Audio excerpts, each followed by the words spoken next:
Respire fundo, bem fundo. Por um instante, apenas por um instante, tente silenciar o ruído ensurdecedor que nos cerca. O barulho que sobe das ruas em protesto. O barulho que ecoa nos corredores do poder. O barulho que explode das telas em nossas mãos, 24 horas por dia, 7 dias por semana. Ouça o clamor. O clamor de vozes cheias de raiva, cheias de medo, cheias de uma certeza desesperada de que o outro lado, o lado oposto, é o único responsável pelo abismo que se abre sob nossos pés. Nós olhamos para a nossa nação e o que vemos? Vemos uma casa dividida, rachada ao meio por ideologias irreconciliáveis. Vemos vizinhos se tornando inimigos, famílias se desfazendo em jantares de domingo por causa de um nome em uma cédula de votação. Nós apontamos nossos dedos com uma fúria quase religiosa. Culpamos os partidos com seus manifestos e promessas vazias. Acusamos os líderes com seus discursos inflamados e seu carisma fabricado. Culpamos os sistemas, a economia, a mídia, a história. E em meio a essa tempestade de acusações, nós depositamos toda a nossa esperança ou todo o nosso desespero no próximo ciclo de poder. Acreditamos com a fé de um faminto que o próximo líder, a próxima lei, a próxima eleição será a nossa salvação ou a nossa condenação final.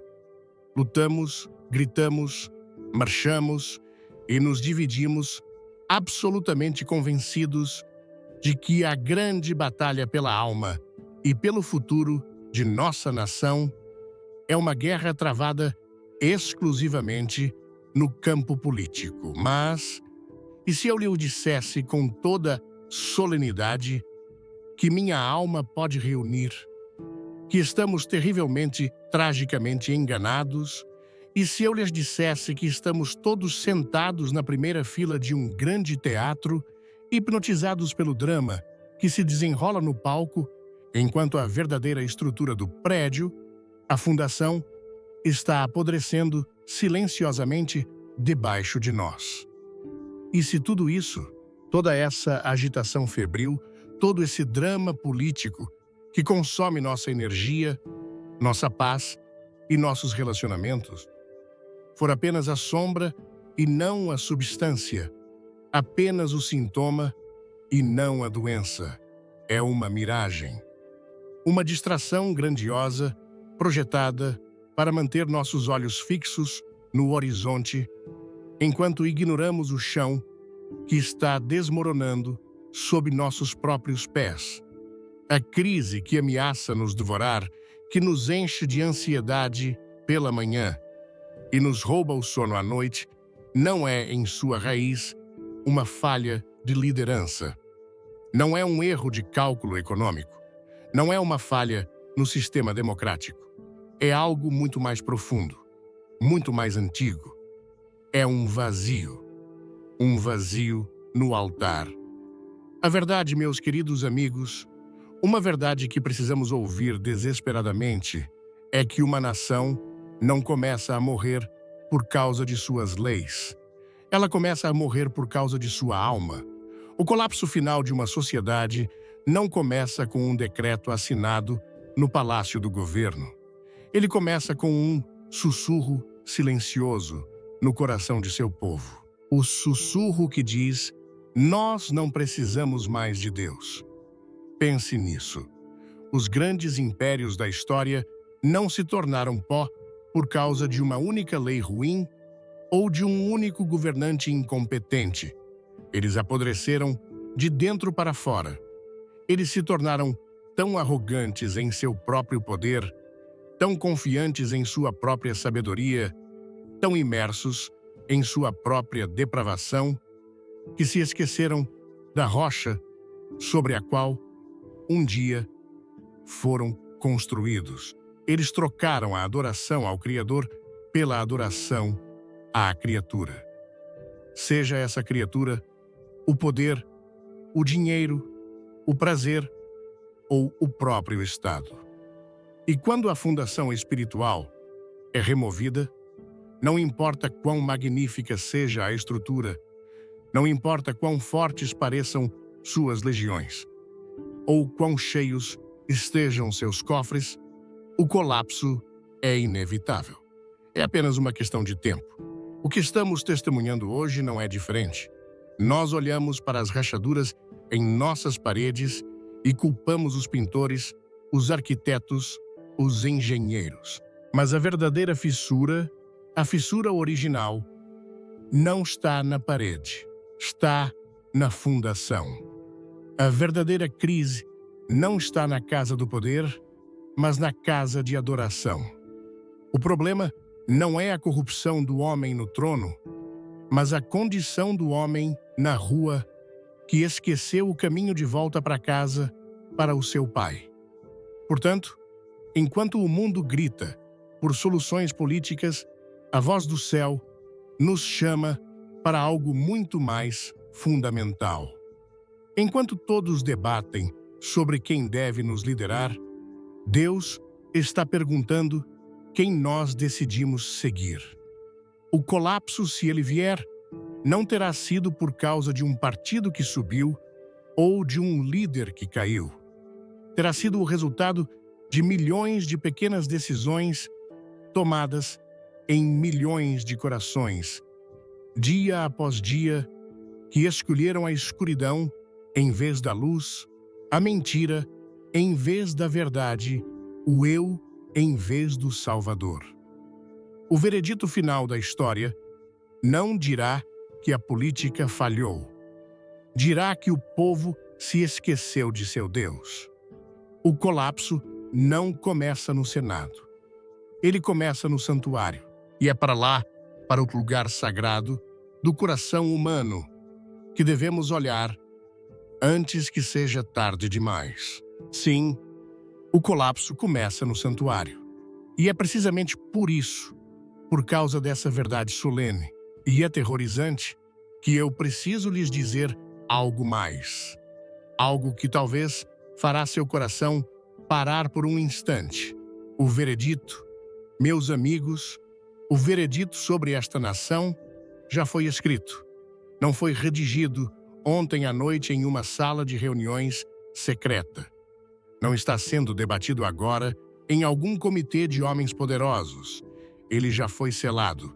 Ele foi escrito não com a tinta falível e temporária dos homens que desbota com o sol e se apaga com o tempo, mas com a tinta indelével da justiça divina. Uma tinta que não pode ser removida. Uma sentença gravada em pedra, pela mão daquele que vê o fim. Desde o começo, o juiz de toda a terra, cujo tribunal não admite apelação. E antes que sua mente corra para as manchetes de hoje, antes que você comece a preencher as lacunas com as crises que nos afligem, deixe-me ser absolutamente claro sobre a natureza deste veredito. A acusação principal, a única acusação que realmente importa, aquela da qual todas as outras acusações nascem, não é corrupção política. Não. Isso é apenas o pus que escorre de uma ferida muito mais profunda. Não é a crise econômica que aperta o peito das famílias e rouba a esperança dos jovens. Isso é apenas a febre, o sintoma visível de uma infecção que está consumindo a alma. A acusação não é a injustiça social, por mais real e dolorosa que seja. Isso é apenas o fruto amargo que cresce de uma árvore cuja raiz está podre. Não. A acusação principal, a acusação que pesa sobre esta terra como uma nuvem de tempestade, a acusação que ecoa silenciosamente nos corredores do céu, mesmo que não a ouçamos, em meio ao nosso barulho, é a de abandono. Abandono. Pense nessa palavra. Ela é mais profunda do que esquecimento. Esquecer pode ser um acidente. Abandono. Abandono é uma escolha. É um ato deliberado. É virar as costas para alguém a quem você devia lealdade. É uma traição. É um divórcio espiritual. A acusação que pesa sobre nós é que nós, como um povo, como uma cultura, como uma civilização que um dia foi banhada pela luz de sua graça, nós o abandonamos. E como fizemos isso, ou não, foi de uma só vez. O diabo é muito mais sutil do que isso. Ele nunca entra pela porta da frente com um anúncio barulhento. Ele entra sorrateiramente pela porta dos fundos, com um sussurro de dúvida aqui, uma sugestão de compromisso ali. Ele não nos pediu para negar a Deus da noite para o dia. Isso teria sido muito chocante. Em vez disso, ele nos convidou, de forma muito educada, a simplesmente reavaliá-lo. E em nossa arrogância, em nossa soberba intelectual, nós aceitamos o convite. Nós, as criaturas, tivemos a audácia de colocar o nosso Criador no banco dos réus. Nós o submetemos ao nosso julgamento. Nós pegamos sua palavra santa eterna e imutável e a colocamos sob o microscópio de nossa razão finita e caída. E nós a julgamos. Nós declaramos seus milagres mitos. Declaramos suas leis antiquadas. Declaramos seus mandamentos restritivos e opressivos. Declaramos sua verdade absoluta e exclusiva, intolerante e ofensiva para a nossa nova era de iluminação. Nós o declaramos culpado, culpado de interferir em nossa busca por autonomia total, culpado de atrapalhar nossa busca incessante por prazer pessoal, culpado de ser Deus. E depois de proferir nossa sentença arrogante, o que fizemos, nós o escoltamos educadamente para fora, lentamente, mas de forma proposital. Primeiro, nós o acompanhamos para fora dos portões de nossas escolas. Dissemos que sua presença confundia as crianças. Dissemos que a oração não tinha lugar na educação. Nós reescrevemos os livros de história para minimizar sua mão, para apagar suas pegadas na areia do tempo, nos convencendo de que nossa nação foi forjada apenas pela força do braço humano e não pela providência divina. E nós chamamos isso de educação neutra. Depois nós o conduzimos para fora dos corredores de nossas universidades e de nossa ciência. Nós o ridicularizamos, chamando-o de uma muleta para mentes fracas. Nós declaramos que a fé era o inimigo da razão. Nós o arrastamos para fora dos laboratórios e o substituímos pela fria e vazia teoria do acaso.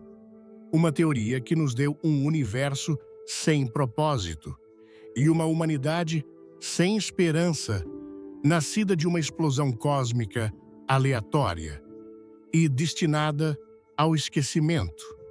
E nós chamamos isso de progresso. De lá nós o empurramos para fora da praça pública. Nós removemos seus símbolos de nossos prédios.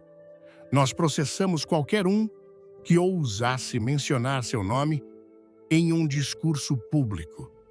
Nós argumentamos que a fé era um assunto estritamente privado, algo a ser praticado a portas fechadas, escondido, como se fosse algo vergonhoso. Nós os silenciamos na arena pública, criando um vácuo que foi rapidamente preenchido por 1000 outras vozes, todas gritando por seus próprios direitos, seus próprios poderes, suas próprias verdades. E nós chamamos isso de sociedade pluralista. O passo seguinte foi o mais trágico de todos. Depois de tê-lo banido da educação da ciência e da vida pública, nós o escoltamos para fora de nossos lares. Nós nos tornamos ocupados demais para o altar da família. Ocupados demais para ensinar seus caminhos aos nossos filhos. Nós permitimos que as telas se tornassem os sacerdotes de nossos lares, ensinando uma nova moralidade, um novo evangelho de autoindulgência e rebelião. Trocamos o tempo de joelhos pelo tempo em frente à televisão e nos perguntamos por que nossos filhos estão perdidos, confusos e vazios. E, finalmente, o golpe final. A traição suprema. Nós começamos a escoltá-lo para fora de muitas de nossas próprias igrejas. Nós mantivemos seu nome na placa da porta. Nós ainda cantamos canções sobre ele. Mas no púlpito, trocamos sua verdade intransigente por mensagens que agradam aos ouvidos. Trocamos o fogo do Espírito Santo por um entretenimento bem produzido. Trocamos o chamado ao arrependimento por terapia motivacional. Trocamos a cruz com seu sangue e seu sacrifício por um símbolo de autoaperfeiçoamento. Nós mantivemos a forma da piedade, mas negamos o seu poder. E nós chamamos isso de igreja relevante. E depois de tudo isso, depois de tê-lo removido de cada esfera de nossa vida, nós demos as costas, olhamos para a nossa obra e celebramos a nossa recém-descoberta liberdade. Que ironia trágica! Nós celebramos sem perceber que cada passo que dávamos para longe dele não era um passo em direção à liberdade, mas um passo mais fundo na escuridão. O que chamamos de liberdade era, na verdade, o início de nosso cativeiro. Cativeiro do pecado. Cativeiro de nossos próprios desejos. Cativeiro do caos, que inevitavelmente se segue quando uma nação se divorcia da própria fonte, da ordem, da verdade e da vida. É por isso que a acusação é silenciosa. Não é silenciosa porque Deus não está falando.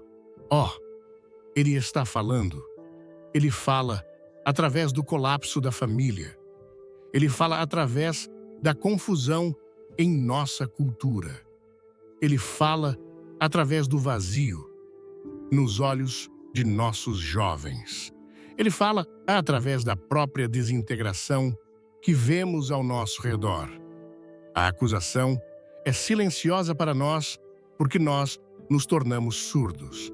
Nós enchemos nossas vidas com tanto barulho, tanta distração, tanta política, que não conseguimos mais ouvir a voz mansa e delicada do Espírito que há muito tempo nos adverte, nos chama, nos implora para voltar. Portanto, não se engane. Não se deixe levar pela narrativa fácil de que a política é a culpada. Isso é deixar a nós mesmos, a mim e a você, sairmos impunes. O veredito que foi escrito no céu não aponta o dedo para um palácio do governo. Ele aponta o dedo para o coração de um povo. O veredito não é que a política falhou conosco. É que nós, consciente e deliberadamente, falhamos com Deus. Nós o abandonamos. E agora estamos simplesmente colhendo os frutos amargos da semente que nós mesmos plantamos. Sim, nós estamos colhendo os frutos amargos da semente que nós mesmos plantamos. E se você ainda tem alguma dúvida, se o seu coração ainda hesita em aceitar a gravidade deste diagnóstico, eu lhe peço, olhe, apenas olhe. Não para as teorias dos especialistas ou para as análises dos comentaristas. Olhe para a vida real. Olhe para o mundo ao seu redor. As evidências do nosso abandono não estão escondidas em algum documento secreto. Elas não são sutis. Elas estão por toda parte, gritando para nós, escritas em letras garrafais nas ruínas de nossa própria criação. Elas são a prova irrefutável da nossa culpa, o resultado visível e palpável de uma nação que virou as costas para seu Criador. A Bíblia nos dá um sinal claro, um teste decisivo para a saúde espiritual de um povo. O profeta Isaías, inspirado pelo Espírito Santo, declarou: "Ai dos que ao mal chamam bem e ao bem mal, que fazem da escuridão luz e da luz escuridão." Esta inversão moral, esta confusão deliberada entre o certo e o errado, não é apenas um sinal de declínio, é um sinal de julgamento. E eu pergunto a você, com o coração pesado, já existiu um tempo em nossa história em que essa descrição foi mais precisa do que hoje? Nós olhamos para a escuridão e a chamamos de luz. Nós pegamos o que a palavra de Deus chama de abominação e o celebramos em desfiles, nas ruas, hasteando bandeiras de orgulho, como se a rebelião fosse uma virtude. Nós pegamos a mentira e a chamamos de minha verdade. Pegamos a ganância e a chamamos de ambição. Pegamos a luxúria e a chamamos de amor livre. Pegamos a fofoca maliciosa e a rebatizamos de liberdade de expressão. Nós nos tornamos especialistas em colocar rótulos bonitos em pecados feios, em uma tentativa desesperada de acalmar nossas próprias consciências culpadas. E, ao mesmo tempo, nós olhamos para a luz e a chamamos de escuridão. Nós pegamos a santidade e a chamamos de legalismo. Pegamos a pureza e a chamamos de repressão. Pegamos a obediência à palavra de Deus e a chamamos de fanatismo. Pegamos a verdade bíblica, a única verdade que pode libertar um pecador, e a rotulamos como discurso de ódio. O homem que ousa se levantar e falar com amor, mas com firmeza, sobre o que a Bíblia ensina, sobre o pecado, sobre a moralidade, sobre a necessidade de arrependimento, não é mais visto como um profeta. Ele é visto como um problema. Ele é cancelado, silenciado, marginalizado. Quando uma nação começa a punir o justo e a recompensar o ímpio, ela não está à beira do julgamento. Ela já está sob ele. Olhe para a evidência mais fundamental, a mais dolorosa de todas, a vida humana inocente.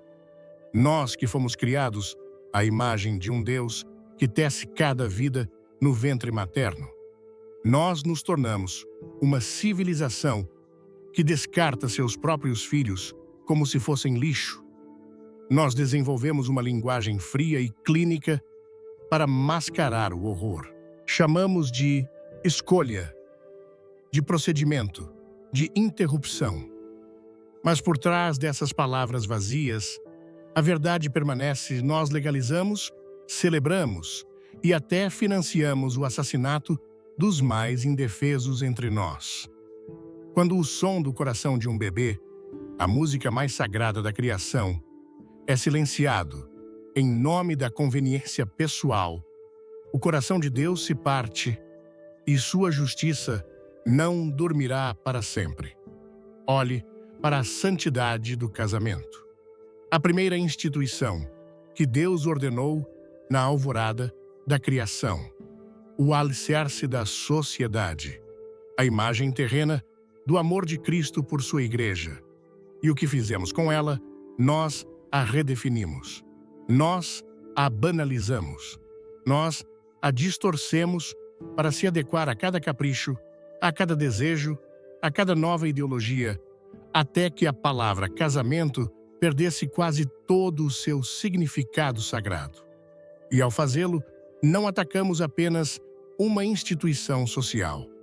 Atacamos o próprio caráter de Deus, o próprio coração do Evangelho. E isso nos leva à raiz de tudo a verdade.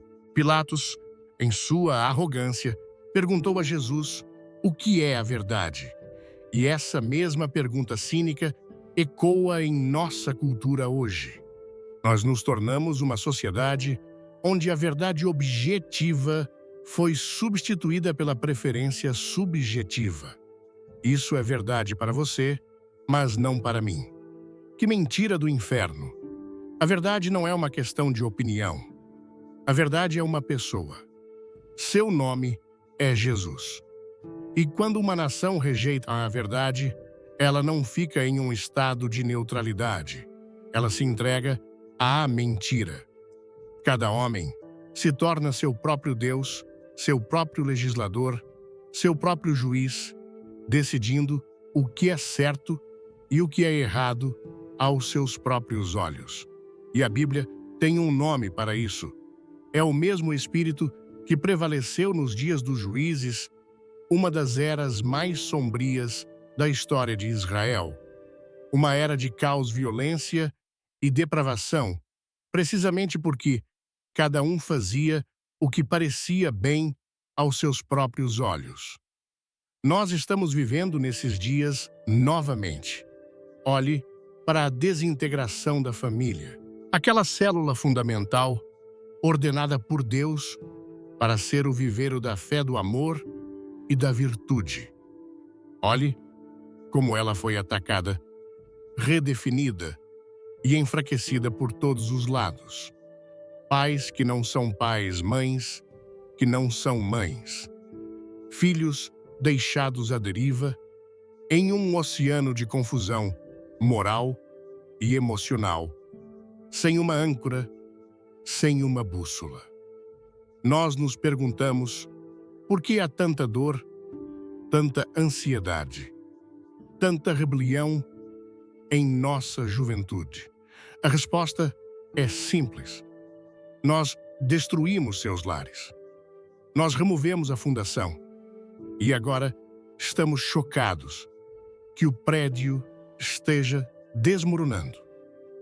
Olhe para a confusão de identidade que aflige uma geração inteira. Jovens que olham para o espelho e não sabem mais quem são, porque nós, os adultos, em nossa sabedoria tola, lhes dissemos que eles podem ser qualquer coisa que quiserem, exceto aquilo para o qual foram maravilhosamente e propositalmente criados por Deus, homem e mulher, à sua imagem. Nós os incentivamos a mutilar seus corpos e a esterilizar seu futuro em busca de uma felicidade que nunca encontrarão, porque ela só pode ser encontrada na aceitação da maneira como seu Criador os fez. Olhe para a celebração orgulhosa do que uma geração atrás nos causaria vergonha. Olhe para a arrogância com que desfilamos nosso pecado, exigindo não apenas tolerância, mas aplauso. Isso, meu amigo, é o estágio final da rebelião. E não se engane, não se deixe enganar pela palavra suave do progresso. Isso não é progresso, é a manifestação literal diante de nossos olhos do que o apóstolo Paulo escreveu há 2000 anos no primeiro capítulo de Romanos. É a descrição clínica de uma sociedade sob o julgamento de Deus. Paulo diz que quando um povo continuamente suprime a verdade em injustiça, Deus faz algo terrível. Não é que ele envia fogo e enxofre imediatamente. Não. Ele faz algo muito mais sutil e muito mais assustador. Ele os entrega. 3 vezes Paulo usa essa frase? Primeiro, ele os entrega à impureza. Depois, ele os entrega a paixões vergonhosas. E, finalmente, o golpe final. Ele os entrega a uma mente depravada. O que isso significa? Significa que chega um ponto em que Deus para de lutar contra a rebelião de um povo. Em sua justiça soberana, ele remove sua mão restritiva e diz: vocês querem isso? Vocês realmente querem um mundo sem mim? Então, tenham. E ele nos entrega as consequências inevitáveis de nossas próprias escolhas.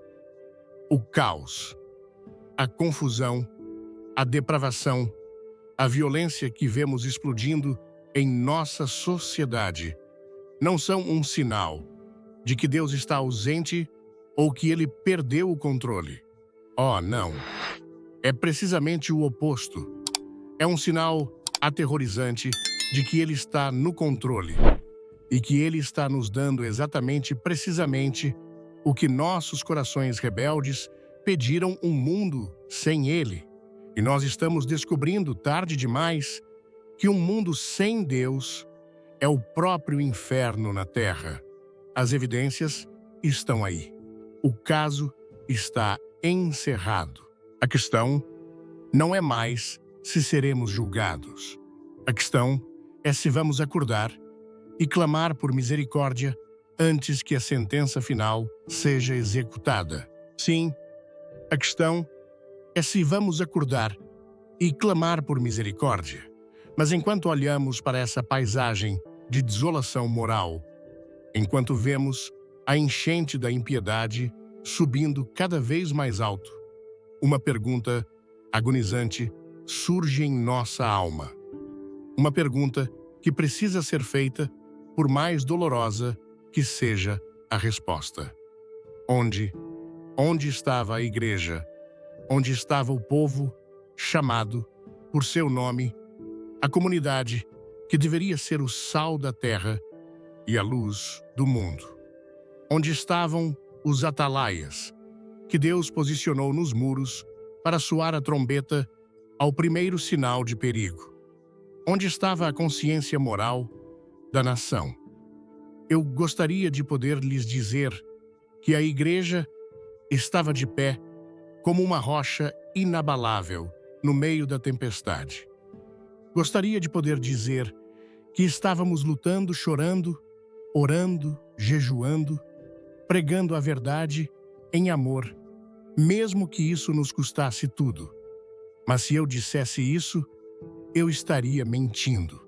E a verdade mais dolorosa, a verdade que talvez nos condene mais do que qualquer outra, é esta: enquanto o mundo marchava a passos largos para longe de Deus, grande parte da igreja não estava lutando contra a maré. Estava ocupada demais, aprendendo a nadar a favor dela. Nós não resistimos à cultura. Nós a convidamos para entrar. Nós flertamos com o mundo. Ah, que romance perigoso! Começou de forma sutil, como sempre acontece. Um pequeno compromisso aqui, uma pequena concessão ali. Começamos a nos preocupar mais com o que o mundo pensava de nós do que com o que Deus pensava de nós. A busca por relevância se tornou nosso novo ídolo. Queríamos ser populares. Queríamos ser aceitos. Queríamos ser aplaudidos pela mesma cultura que estava crucificando nosso Senhor novamente. E para conseguir essa aprovação, nós começamos a negociar a verdade. Nós trocamos o poder bruto transformador e, por vezes, ofensivo do Espírito Santo pela aprovação polida e vazia dos homens. Trocamos a ousadia profética que chama o pecado pelo nome por uma relevância cultural que tem medo de ofender. Trocamos a espada afiada do Espírito, a palavra de Deus, que divide a alma e o espírito, as juntas e as medulas, por um travesseiro macio de conforto e afirmação para que ninguém em nossos bancos se sentisse desconfortável. Nós nos tornamos mestres em pregar um evangelho sem cruz, uma salvação sem arrependimento, um cristianismo sem custo. E o que aconteceu no púlpito? O púlpito, aquele lugar sagrado que deveria ser um fogo consumidor, tornou-se em muitos lugares um palco frio. Pastores homens, chamados por Deus para pastorear o rebanho e protegê-lo dos lobos, começaram a agir como executivos de marketing, pesquisando o que as pessoas queriam ouvir em vez de pregar o que elas precisavam ouvir. Homens com medo de esvaziar os bancos, medo de diminuir as ofertas, medo de perder seu status, sua influência, sua plataforma. E esse medo os levou ao silêncio. Um silêncio ensurdecedor sobre os assuntos que mais importam. Silêncio sobre o pecado. A palavra em si quase desapareceu de nosso vocabulário. Nós a substituímos por termos mais palatáveis como erros, fraquezas ou escolhas ruins. Nós paramos de advertir as pessoas sobre a realidade do inferno, porque isso não era uma mensagem positiva e inspiradora. Paramos de clamar por um arrependimento genuíno e quebrantado, porque isso poderia afastar os visitantes. Nós domesticamos o leão da tribo de Judá, transformando-o em um gatinho inofensivo, que apenas ronrona palavras de afirmação. E enquanto os púlpitos se silenciavam, o que acontecia nos bancos? Uma geração inteira de crentes começou a se levantar, mas não por Cristo. Eles se levantaram por causas políticas. Eles se tornaram mais apaixonados, mais vocais, mais dispostos a sacrificar tempo e dinheiro para defender sua bandeira terrena, do que para levantar a bandeira ensanguentada da cruz de Cristo. Nós começamos a confundir o reino de Deus com nossa agenda política. Envolvemos a cruz em nossa bandeira nacional, como se os dois fossem a mesma coisa, uma blasfêmia que deve fazer os anjos chorarem. Nós nos tornamos mais conhecidos no mundo, não por nosso amor uns pelos outros, não por nossa santidade, não por nossa compaixão pelos perdidos, mas por em quem nós votamos. Nossa identidade primária deixou de ser cristão e passou a ser membro deste partido ou apoiador daquele movimento. Nós nos dividimos uns contra os outros, irmãos e irmãs, em Cristo, trocando insultos nas redes sociais, quebrando a comunhão por causa de lealdades que são, na melhor das hipóteses, temporárias e, na pior, idólatras. Nós nos alinhamos com homens falhos e sistemas corruptos, justificando seus pecados, porque acreditávamos que eles nos ajudariam a vencer a guerra cultural. E no processo, perdemos a única guerra que realmente importava, a guerra pela nossa própria alma. Jesus nos disse em Mateus, capítulo 5, vós sois o sal da terra. O sal preserva, o sal purifica, o sal cria sede pela água viva. Mas ele deu um aviso terrível. Se o sal se tornar insípido, com que se há de salgar? Para nada mais presta, senão para se lançar fora e ser pisado pelos homens. Nós nos tornamos insípidos. Perdemos a nossa distinção. Perdemos a nossa pureza. Nós nos parecemos tanto com o mundo, falamos tanto como o mundo, amamos as mesmas coisas que o mundo ama, que o mundo olha para nós e não vê nada diferente, nada atraente nada que valha a pena. E porque nos tornamos insípidos, estamos sendo lançados fora e pisados. A crescente hostilidade e desprezo que a cultura tem pela igreja não é necessariamente um sinal de nossa fidelidade. Pode ser um sinal de nossa inutilidade. Jesus também nos disse: vós sois a luz do mundo. Uma luz que deve ser colocada no alto de um monte, para que todos vejam e glorifiquem nosso Pai que está nos céus. Mas o que nós fizemos? Nós pegamos essa luz, essa gloriosa luz do Evangelho, e a escondemos debaixo da mesa de negociações políticas. Nós a diminuímos para não ofender. Nós a filtramos para nos encaixarmos. Nós a comprometemos em troca de poder e influência terrena. E por causa de tudo isso, as palavras que Deus falou à igreja de Laodiceia no livro do Apocalipse ecoam em nossos ouvidos hoje com uma relevância assustadora. Conheço as tuas obras, que nem és frio nem quente. Quem dera fosses frio ou quente.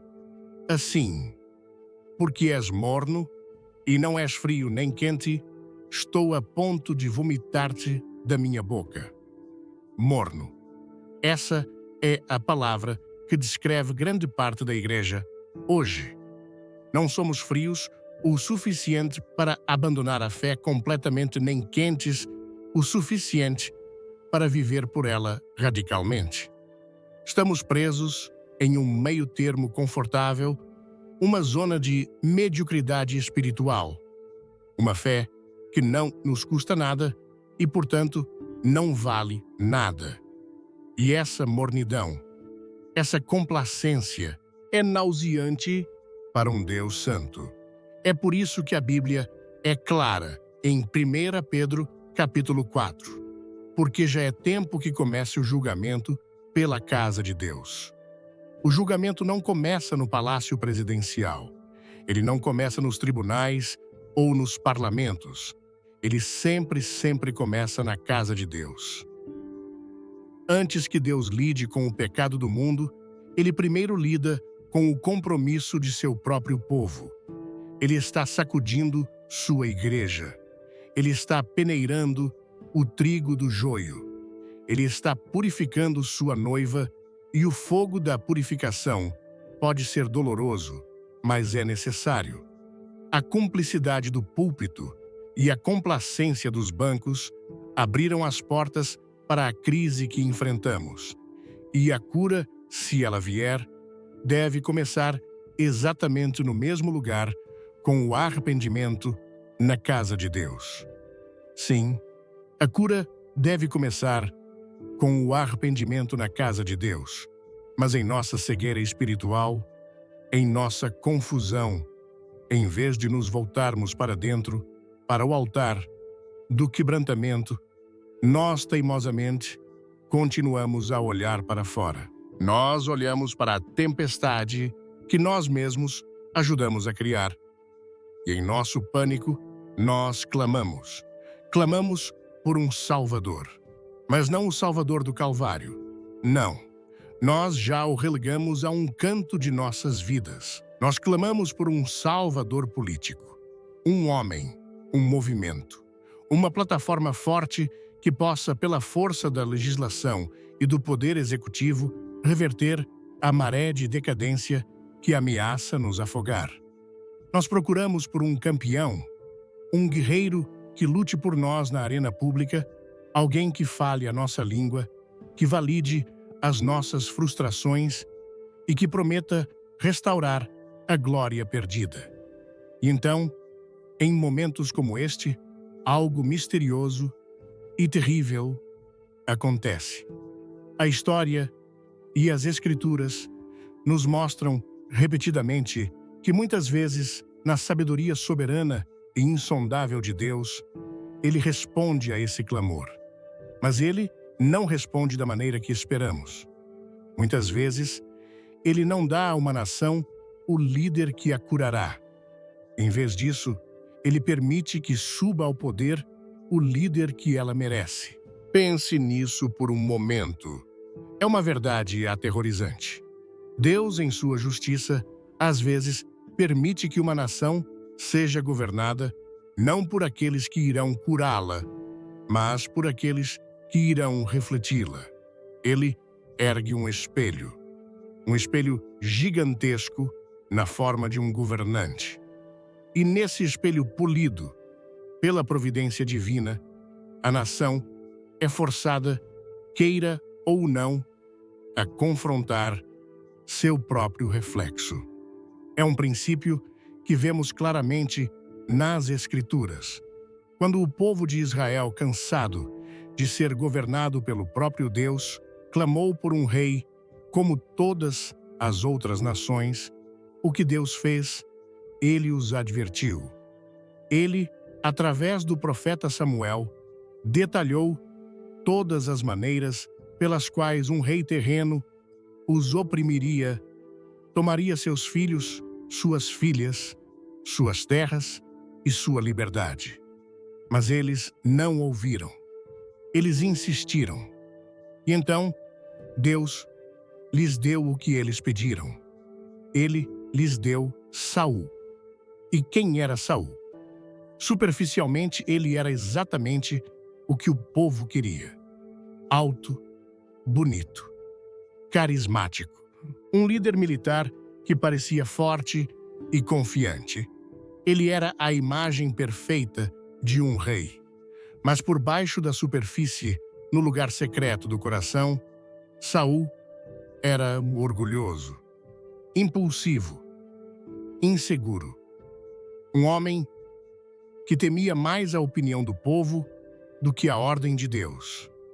Saul não era a solução de Deus. Ele era um reflexo do coração rebelde do povo. Eles queriam um rei que pudessem ver, em vez do rei invisível que os havia libertado. E Deus lhes deu um rei que era todo aparência e pouca substância, exatamente como a fé deles havia se tornado. Saul foi o espelho de Israel. Este padrão se repete ao longo da história.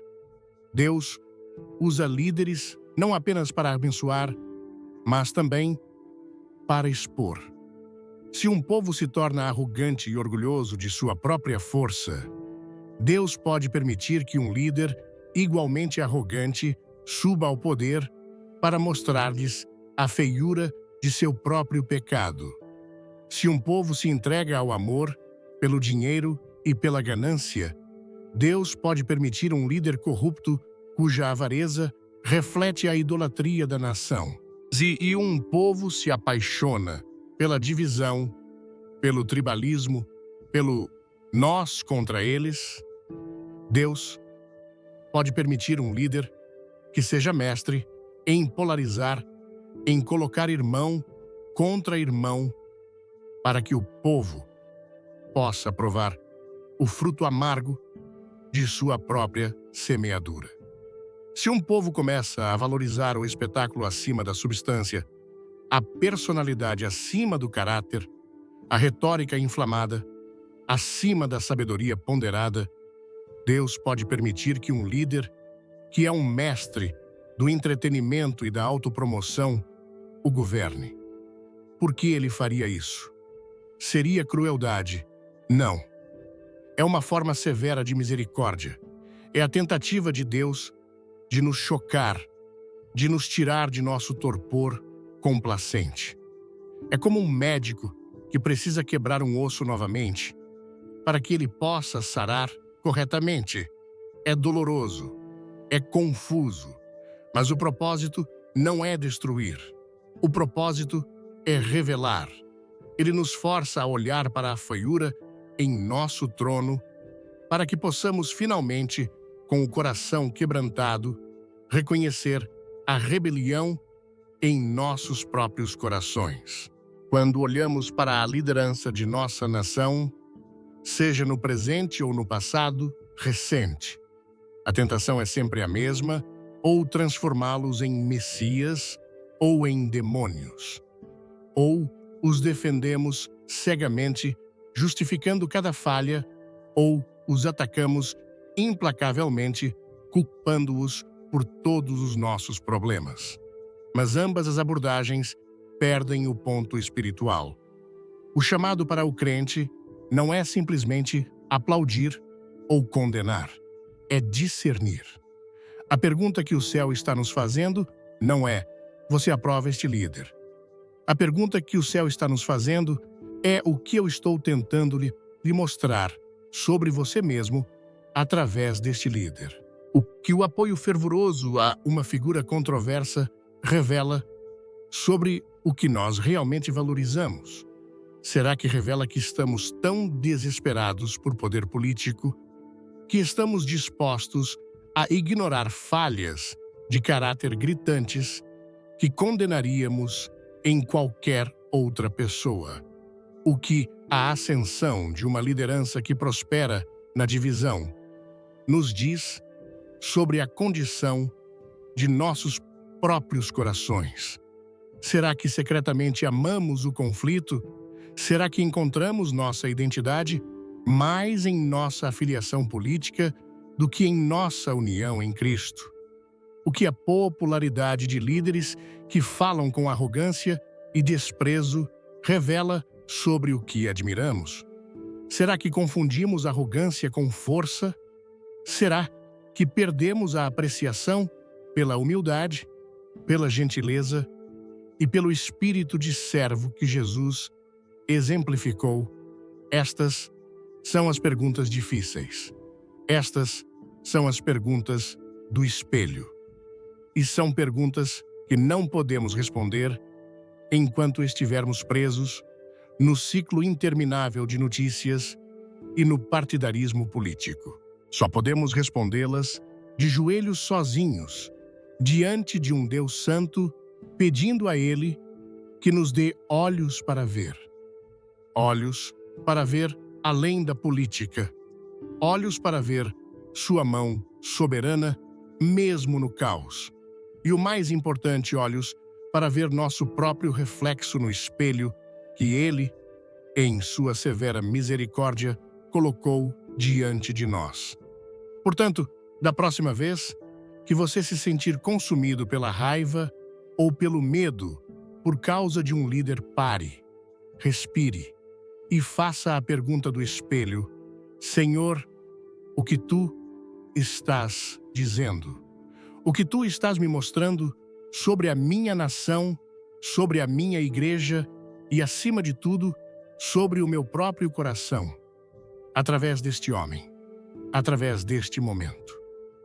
Porque a liderança que temos não é um acidente, é uma nomeação divina.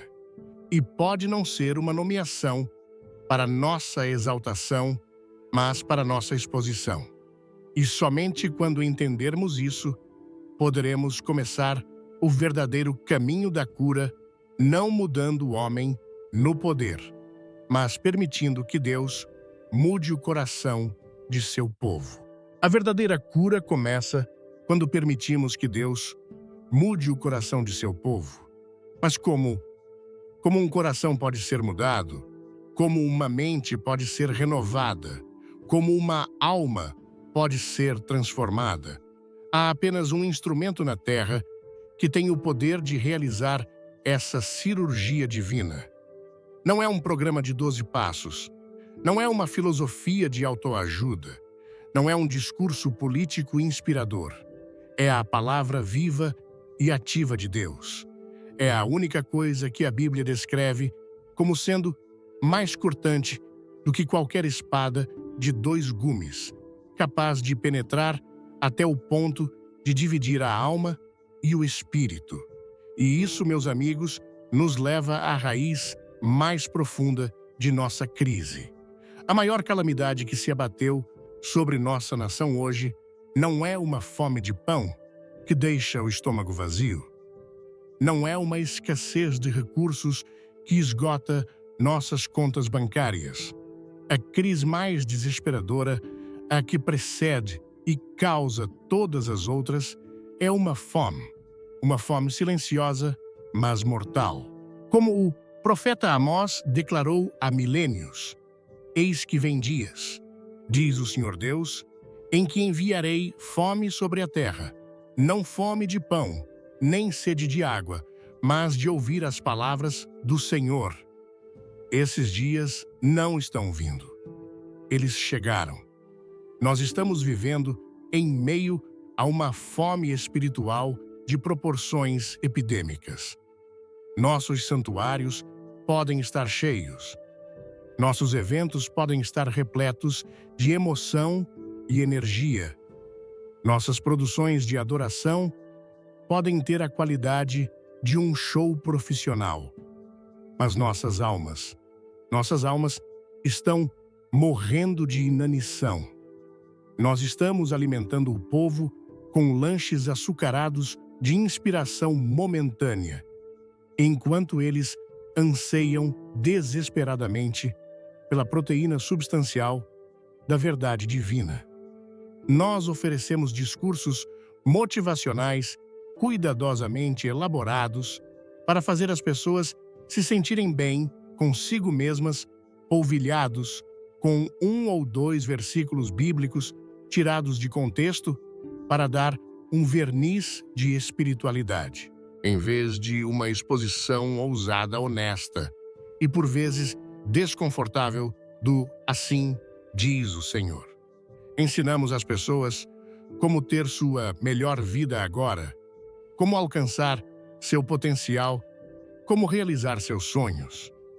Mas esquecemos de ensiná-las a se preparar para a eternidade. Esquecemos de adverti-las sobre o juízo vindouro.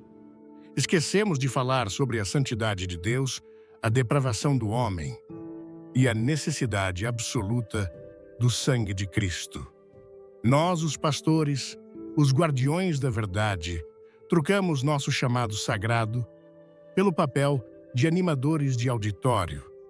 Nós entretivemos as ovelhas, em vez de alimentá-las com o pasto verde da palavra de Deus. Nós as fizemos rir, nós as fizemos se sentir bem, nós as inspiramos por 30 minutos por semana, mas as deixamos espiritualmente desnutridas, fracas e vulneráveis. E qual é o resultado dessa dieta de fast food espiritual? É uma igreja anêmica. Uma igreja que tem a aparência de saúde, mas não tem força interior. Uma igreja incapaz de discernir a verdade do erro à luz das trevas. Uma igreja vulnerável a todo vento de doutrina, a cada nova moda teológica que surge a cada engano sutil que o inimigo lança em seu caminho. Nós criamos uma geração de crentes que conhecem as canções, mas não conhecem as Escrituras, que podem citar seu palestrante motivacional favorito, mas não conseguem citar o Sermão da Montanha, que são rápidos em defender seu partido político, mas lentos em defender a sã doutrina. Nós criamos uma igreja que não treme mais diante da santidade de Deus, que não chora mais amargamente por seus próprios pecados, que não sente mais um fardo esmagador pelas almas perdidas que caminham para uma eternidade sem Cristo. Nós perdemos nosso temor, perdemos nosso quebrantamento, quando a pregação fiel da verdade é substituída pela busca incessante por aplausos e relevância. Algo terrível acontece no reino espiritual. O poder de Deus se retira.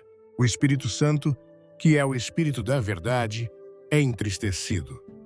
E a presença manifesta de Deus, a glória Shequina, que enchia o templo, silenciosamente se afasta. E aqui está a parte mais assustadora. A máquina continua funcionando. As luzes ainda se acendem. A banda ainda toca. O pregador ainda prega. As pessoas ainda vêm. As ofertas ainda são recolhidas. O show continua. Mas o convidado de honra já foi embora há muito tempo. E a tragédia suprema é que em muitos lugares ninguém sequer percebeu a sua ausência. Nós aprendemos a criar uma atmosfera de adoração sem a presença do adorado. Aprendemos a imitar o fogo do Espírito com a fumaça de nossas próprias produções. Essa é a maior tragédia de todas. Ter a forma da piedade, mas negar o seu poder. Ter o nome de Cristo em nossos lábios, mas não ter o seu temor em nossos corações. Continuar com os rituais da religião, muito depois de o relacionamento ter morrido. É a condição de Sansão, que se levantou para lutar como antes, mas não sabia que o Senhor se tinha retirado dele. Que descrição assustadora da igreja moderna.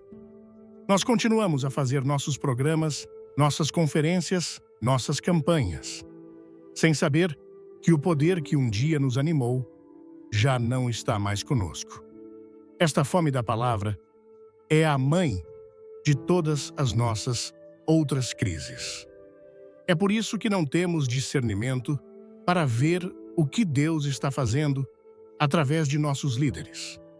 É por isso que somos tão facilmente seduzidos pela idolatria política.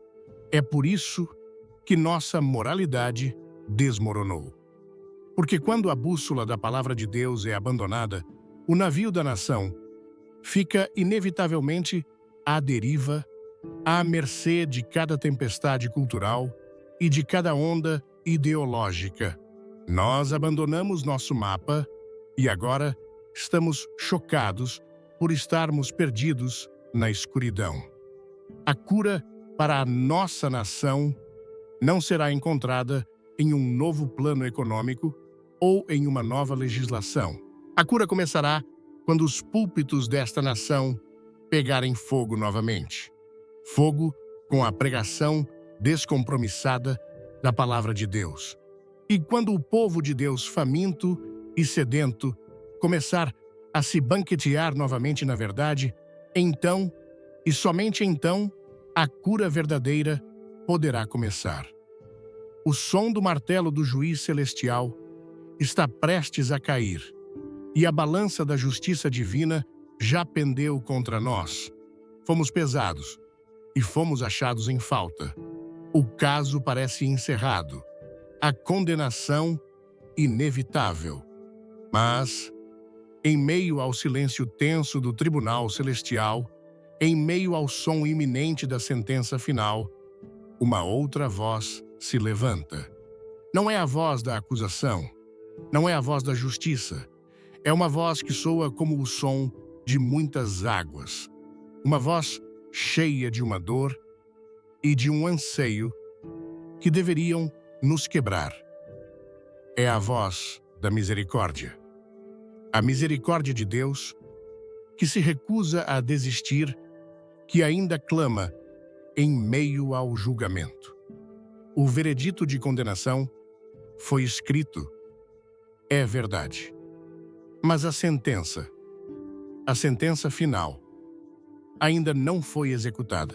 Há uma pausa divinamente ordenada, um último momento de silêncio antes da tempestade. E nesta pausa, nesta janela estreita e preciosa de graça, que está se fechando rapidamente, Deus está estendendo a sua mão uma última vez. Ele não está oferecendo uma solução política. Ele não está endossando um novo candidato.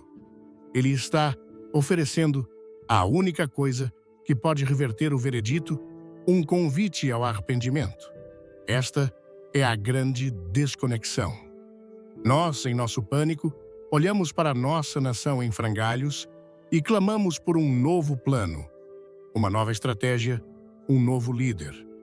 Mas Deus olha para a nossa nação em frangalhos e clama por uma única coisa, um novo coração. Um coração quebrantado, um coração contrito, um coração arrependido. Deus não está procurando um novo partido político. Ele está procurando um povo arrependido. Ele não está esperando pela próxima eleição. Ele está esperando por um avivamento genuíno. E aqui está a verdade que precisamos entender desesperadamente. O avivamento que pode curar esta terra não começará na casa do governo. Ele não será legislado por políticos ou decretado por juízes. O avivamento, o verdadeiro avivamento, sempre começa em um único lugar. Ele começa na casa de Deus. E ele não começa com um comitê de planejamento ou com uma nova campanha de marketing. Ele começa de joelhos. O chamado desta hora, o chamado mais urgente que ecoa do trono de Deus, não é para que a igreja lute mais ferozmente na arena política. Não é para que nos tornemos mais astutos em nossas estratégias culturais. O chamado de Deus para o seu povo, agora mesmo, é para que choremos mais profundamente por nossos pecados. É um chamado para rasgar os nossos corações e não as nossas vestes. É um chamado, em primeiro lugar, para que os pastores e líderes se arrependam. Um chamado para que os homens de Deus, que foram colocados como atalaias nos muros, confessem seu silêncio covarde. Que confessem as vezes em que suavizaram a verdade para manter a paz, as vezes em que temeram mais a perda de membros do que o desagrado de um Deus santo. É um chamado para que se arrependam de terem buscado o aplauso dos homens em vez da aprovação de Deus, de terem entretido as ovelhas em vez de alimentá-las com a verdade sólida e por vezes dura da palavra de Deus. É um chamado, em segundo lugar, para que os crentes, o povo que leva o nome de Cristo, se arrependam. Um chamado para que confessemos nossa idolatria chocante. Que nos arrependamos de ter dado a homens falhos a adoração e a lealdade que pertencem somente a Jesus Cristo. Que confessemos ter amado mais nossa afiliação política do que nossa identidade em Cristo. Que nos arrependamos de nossa mornidão, de nossa complacência, de nosso amor pelo mundo e pelas coisas do mundo.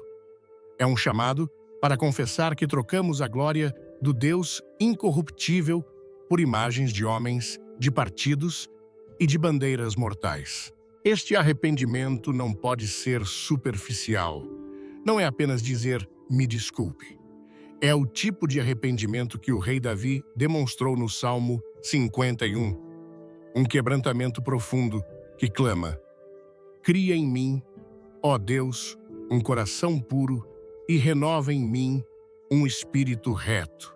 É o tipo de arrependimento que o povo de Nínive demonstrou ao ouvir a pregação de Jonas, quando o rei se levantou de seu trono, tirou suas vestes reais, cobriu-se de saco e sentou-se sobre as cinzas, proclamando um jejum nacional.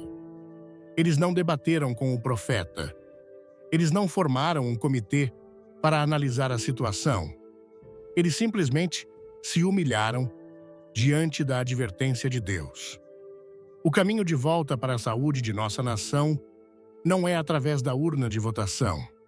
É através do altar. Um altar de quebrantamento pessoal e coletivo.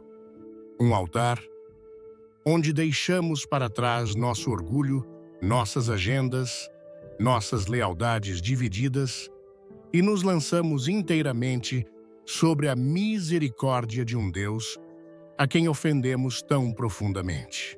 O avivamento que buscamos não virá quando o nosso candidato vencer. Ele virá quando a igreja se ajoelhar. Não virá quando nossas leis forem aprovadas. Ele virá quando nossos corações forem quebrados. A batalha que precisamos vencer não é, em primeiro lugar, contra carne e sangue, mas contra os principados e potestades, contra as forças espirituais da maldade. E essa batalha não é vencida com discursos de ódio ou com propaganda política. É vencida com as armas espirituais da oração, do jejum, da humildade e de um arrependimento que abala o inferno. Enquanto clamarmos por um salvador político, Deus permanecerá em silêncio. Mas no momento em que, como o filho pródigo, cairmos em si, em meio à nossa própria miséria, e decidirmos nos levantar e voltar para a casa do Pai, dizendo: Pai, pequei contra o céu e perante ti. Nesse momento, veremos o Pai correndo em nossa direção, não com uma vara de julgamento, mas com um manto de perdão, um anel de restauração e um abraço de amor redentor. Esta é a nossa única esperança. A porta ainda está aberta, mas não ficará aberta para sempre. O chamado ao arrependimento ecoa hoje. Amanhã pode ser tarde demais. Sim, a única esperança, a única resposta é o homem naquela cruz. Ele é a única maneira de reverter a sentença. Ele é a única porta de saída do tribunal da condenação. E isso, meu amigo, minha amiga, nos traz ao momento final, ao clímax de toda a história humana, ao ponto para o qual tudo o que foi dito esta noite converge. Chegamos ao momento da decisão. A escolha está agora posta diante de cada um de nós de forma clara e inescapável. Não há mais onde se esconder. Não há mais desculpas. A verdade foi dita, o alarme soou. E agora, o silêncio que se segue é preenchido por uma única pergunta que ecoa não do púlpito, mas do próprio trono de Deus, dirigida diretamente à sua alma. O que você fará? Você ouviu sobre a ilusão do colapso político. Você ouviu a acusação de abandono. Você viu as evidências do nosso pecado espalhadas pelas ruínas de nossa cultura. Você foi confrontado com a cumplicidade silenciosa de uma igreja morna. Você se viu no espelho da liderança. Você sentiu a dor da fome da palavra. Você ouviu o som do martelo do juiz. Você ouviu o chamado desesperado ao arrependimento. E você viu o vislumbre glorioso da única sentença que foi revertida na cruz do Calvário. Diante de tudo isso, o que você fará? Existem apenas duas estradas à sua frente esta noite. Não há uma terceira via. Não há um caminho neutro. Jesus disse: quem não é por mim, é contra mim. Neste assunto, a neutralidade é uma ilusão. A primeira estrada é a estrada larga. Ah, como ela é popular. É a estrada em que a maioria das pessoas, talvez até a maioria das pessoas nesta nação, está caminhando. É uma estrada confortável. Ela não exige nada de você.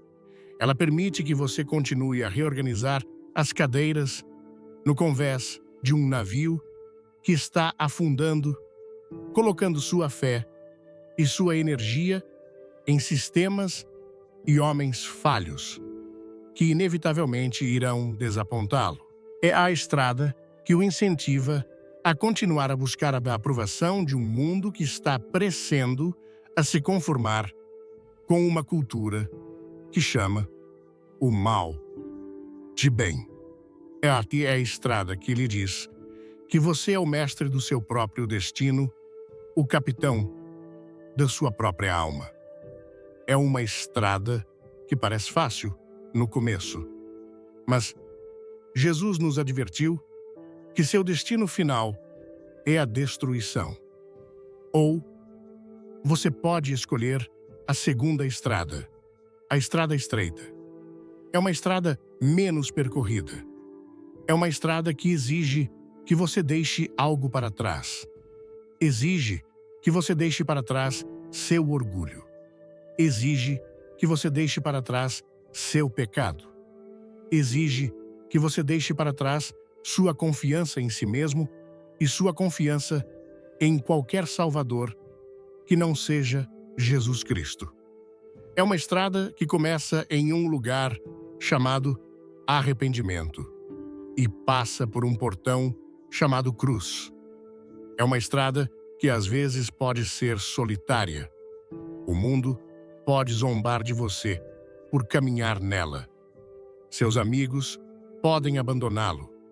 Pode custar-lhe sua popularidade, talvez até sua carreira. Mas Jesus prometeu que esta estrada, e somente esta, leva à vida.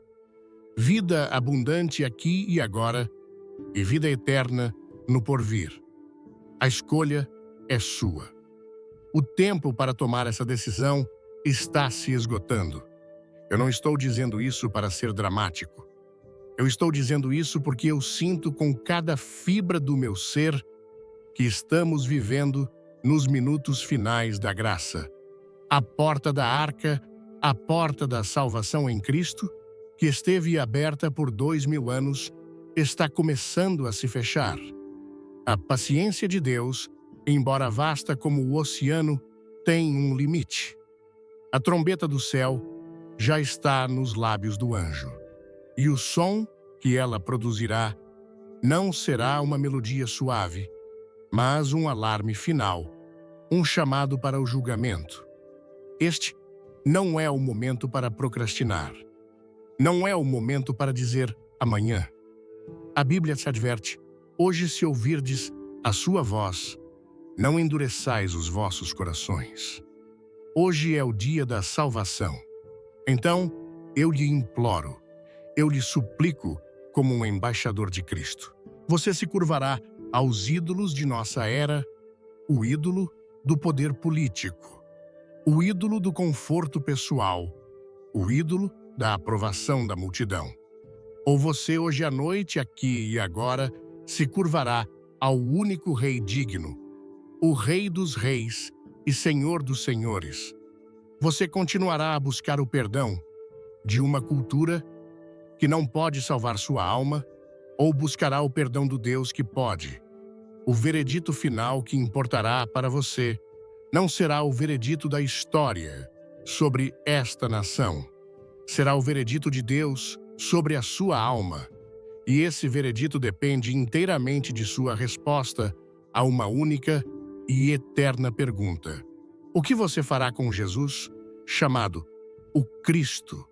Ele é para você apenas um personagem histórico, um bom mestre moral, ou ele é quem? Ele declarou ser o Filho de Deus, o seu Senhor, o seu Salvador, o único caminho para o Pai. A decisão é sua, e a eternidade inteira depende dela. Escolha hoje a quem você servirá. Se esta mensagem tocou seu coração, se o Espírito de Deus está sussurrando para você, agora mesmo, não resista. Este é o seu momento. Onde quer que você esteja, eu o convido a curvar sua cabeça e a fazer desta oração a sua oração. Diga do fundo de sua alma: Pai Celestial, eu venho a Ti em nome de Jesus. Eu reconheço que sou um pecador. Eu confesso que tenho andado na estrada larga. Coloquei minha fé em coisas erradas, em mim mesmo, em homens, em política. Eu me arrependo. Hoje eu me viro. Eu me afasto do meu pecado e me volto para Ti. Eu creio que Jesus Cristo morreu na cruz por mim, que Ele pagou o preço pelos meus pecados, que Ele tomou o meu lugar. Eu creio que Ele ressuscitou dos mortos. E agora, Senhor Jesus, eu abro a porta do meu coração. Eu peço que entres. Sê o meu Salvador. Sê o meu Senhor. Toma o controle da minha vida. Perdoa-me, limpa-me, muda-me e dá-me a força a partir deste dia para caminhar na estrada estreita que leva à vida. Obrigado por me salvar. Em Teu nome eu oro. Amém. Se você fez essa oração com sinceridade, o céu inteiro está se regozijando. O veredito de condenação sobre sua alma foi apagado pelo sangue do Cordeiro. Seu nome foi escrito no livro da vida. Você é um filho, uma filha do Deus Altíssimo. Encontre uma igreja que pregue a Bíblia, seja batizado e comece sua nova jornada. O mundo pode continuar em seu caminho para o colapso, mas o seu futuro eterno, está seguro nele.